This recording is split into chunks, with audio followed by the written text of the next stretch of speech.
Hi, thank you for tuning into my channel. My name is Catherine and I'm a full-time academic mother.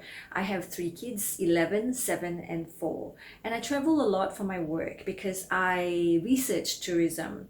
However, because of COVID-19, I haven't been able to travel since February.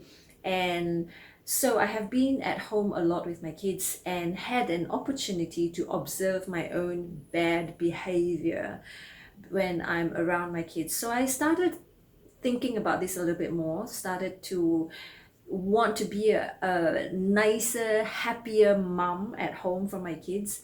And I made the resolution to become a better parent. So I started thinking, started analyzing what are my trigger points for when I raise my voice or shout at my kids. And I will share this drawing of mine that I've made at the end of this video. But I came up with 4 strategies that I began to then share with some of my closest friends, and they think that I should be making this video and sharing it with others who might feel the same way. So I actually found that I had three key areas where I think I can become a better mom. And I wrote this down. I said, like, I shout at my kids and I don't want to do that. I lose my temper very quickly with my kids. They somehow have this ability to press my buttons, and I lose my concentration when I'm around my kids. So then I go into this fight or flight mode. So then I start thinking, so when are the moments where I shout the most at my kids? When are the moments I get annoyed the most? When are the moments that I lose my temper? And I identified 2 main areas. One is whenever they call me mommy. I know that sounds terrible. Whenever they call me mommy, you know how, like, mommy, have you seen my socks? Mommy, have you done, mommy, can I have my milk now? Mommy, can I please have this? Mommy, I don't want fish, but mommy, Rico hit me, So I think that's the trigger point for me when I hear a demand for attention or a cry for help, or it's that mommy, like, to the extent that I don't like to be called mommy. But of course I do like to be called mommy. It's endearing, but in a different context, right? So I came up with a strategy. So how do I get out of this room that where I lose my temper? So I then said, okay, if I get annoyed when they call out mommy, then perhaps I need to replace the word mommy with something else. So I came up with things like Your Majesty, Your Royal Highness, the Queen, she who must be obeyed. And I wrote all this down. And then the second thing that made me lose my temper or shout at them is whenever they spill things, whenever it's dinner time or snack time or breakfast time, some child will always spill something. It's always, and the funny thing is, it's always after I have just mopped the floor.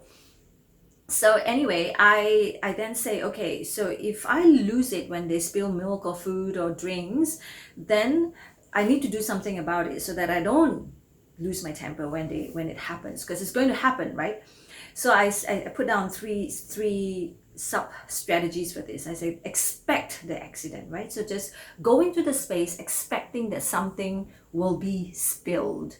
Then I say, and when it happens, accept that it's an accident, that they never meant for it to happen, but it happened, and they are just as scared or worried about it as I am angry about it. So that's my second strategy. Number 1 was to expect it, and then number 2 is to accept it.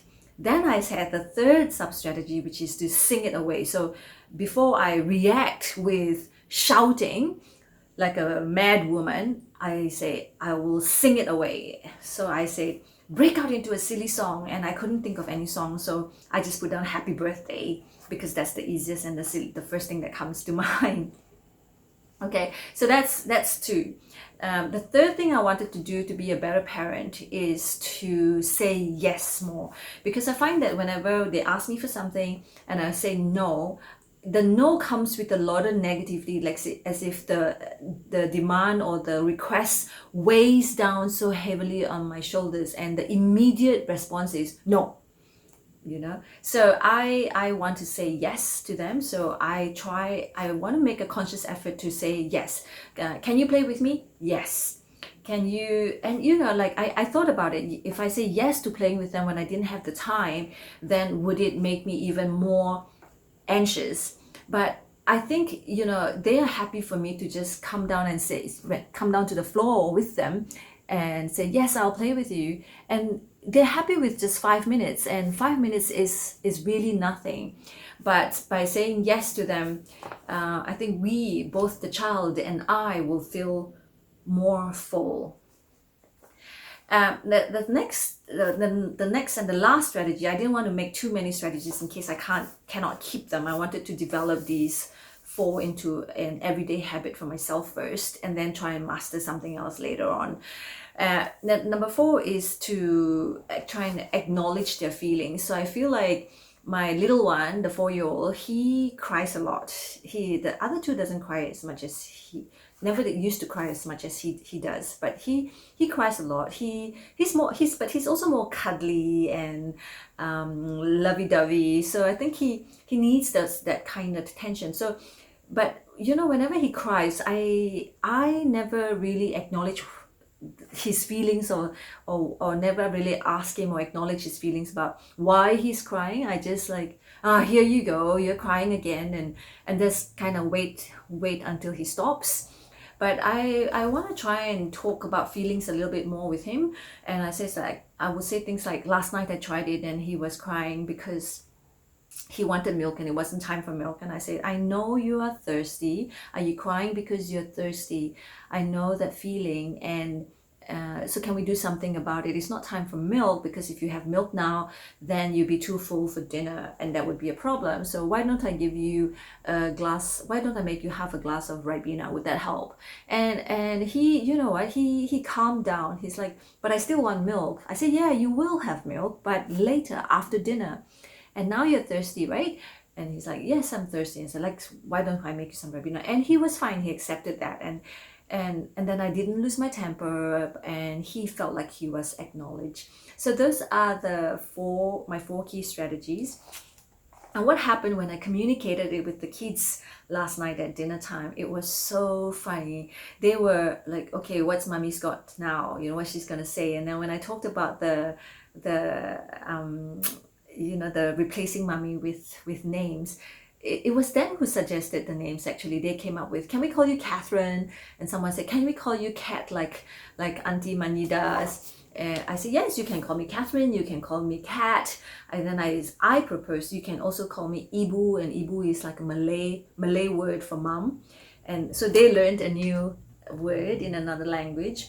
I said, you can also call me you can call me Your Royal Highness. I did actually propose it to them, but they weren't very keen. So it happened straight away that evening when I proposed it, and it was so funny. We ended up laughing out loud. I felt happier and lighter because I wasn't. It didn't trigger me into the fight or flight mode, and it was a fun night at dinner time. And then I proposed the idea about happy birthday, and not surprisingly, someone did spill something and made a mess, small mess this time, and Remus, my eldest, broke out into a happy birthday, and we all chipped in. And then they suggested, why do we have to sing happy birthday? And I explained the reason, and they thought maybe we could replace it with another song, but we haven't yet at this stage. And then later on that night, someone made a small spill of the Milo, and Remus went, Dingleberry. And I'm like, what? And it's like, and he went, oh, I don't feel like singing, but I thought Dingleberry is just as silly. And I think it is just as silly. And so we all had a little laugh, and that was good. So last night ended well. My experiment went really well. I'm happy with it. And I hope that it will continue to be like this. I hope that this will result in me screaming and shouting at the kids less. I hope it helps you too. And tell me what you think in the comments box below if this helps you otherwise. And if you have other strategies for helping mothers like me, I'd love to hear them. So pop them in the comments box below as well. Thank you very much. And I look forward to seeing you and sharing some more stuff with you in the next video. Bye.